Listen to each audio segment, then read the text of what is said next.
ఉప్పు కప్పురంబు ఒక్క పోలిక నుండు చూడ చూడ రుచుల జాడవేరు పురుషులందు పుణ్య పురుషులు వేరయ విశ్వదాభిరామ వినురవేమ.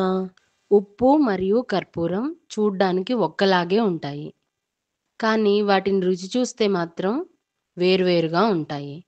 అలాగే మనుషులందరిలో కూడా మంచివాళ్ళు చెడ్డవాళ్ళు అని వేరువేరుగా ఉంటారు. అనగనగా ఒక ఊరిలో ఒక రాజు ఉండేవారు. అతనికి మంచివారెవరు చెడ్డవారెవరు చూడగానే ఎలా తెలుసుకోవాలనే కోరిక కలిగింది. ఇదే మాటని తన మంత్రికి వివరించారు. అప్పుడు మంత్రి, రాజా, మీకు కలిగిన అనుమానాన్ని నేను తీరుస్తాను అని చెప్పి ఉప్పు మరియు కర్పూరాన్ని విడివిడిగా పొడిగా చేసి విడివిడి పాత్రలో పోశారు. ఏది ఉప్పు ఏది కర్పూరం చూడగానే చెప్పండి అని మంత్రి రాజుగారిని అడిగారు. దానికి రాజుగారు, నాకు తెలియటం లేదే అని అన్నారు. అప్పుడు మంత్రి, రుచి చూసి చెప్పండి అన్నారు. అప్పుడు రాజు రుచి చూశారు. అప్పుడు గాని రాజుగారికి తేడా అర్థం కాలేదు. రుచి చూశాక తేడా అర్థమైంది కదా. అలానే మనిషిని కూడా చూడగానే ఎవరు మంచి ఎవరు చెడ్డ అని చెప్పలేము, మన అనుభవంతోనే తెలుసుకోగలం అని మంత్రి వివరించారు. ఆ సమాధానానికి ఆనందించిన రాజు చాలా సంతోషించి మంత్రికి తగిన బహుమానాలతో సన్మానం చేశారు. కథ కంచికి మనం ఇంటికి. విషము లేని మనసు విశ్వమునందు లేని సుఖము దుష్టుల చేతి ద్రవ్యము దుర్వినియోగము విశ్వదాభిరామ వినురవేమ.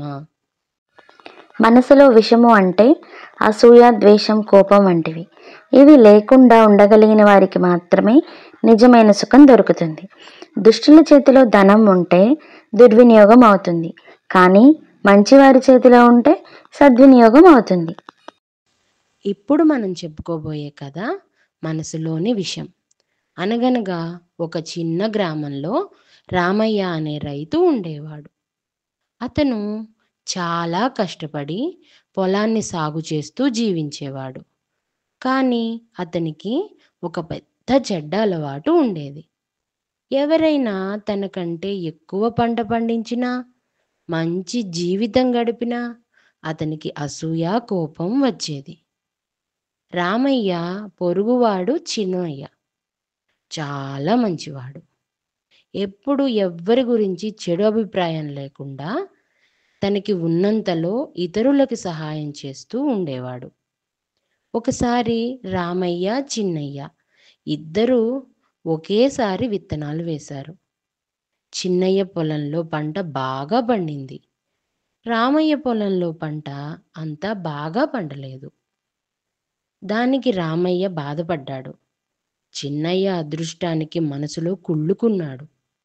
కానీ చిన్నయ్య మాత్రం, అన్నా, నీకు కావాలంటే నా పంట పొలంలో సగం తీసుకో, నువ్వు బాధపడకు అన్నాడు.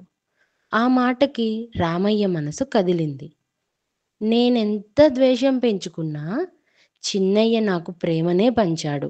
నేను మాత్రం అందరి మీద ద్వేషం పెంచుకుంటూ ఉంటే చిన్నయ్య మాత్రం అందరి మీద ప్రేమ పెంచుకున్నాడు. నేను చిన్నయ్యలాగా మారాలి అని సంకల్పించుకొని నెమ్మదిగా చిన్నయ్యలాగా మారాడు. రామయ్య, చిన్నయ్య సొంత అన్నదమ్ముళ్ళ మెలగసాగారు. ఇదండి కథ. కథ కంచికి మనం ఇంటికి. Please do like, share and subscribe to voices one story.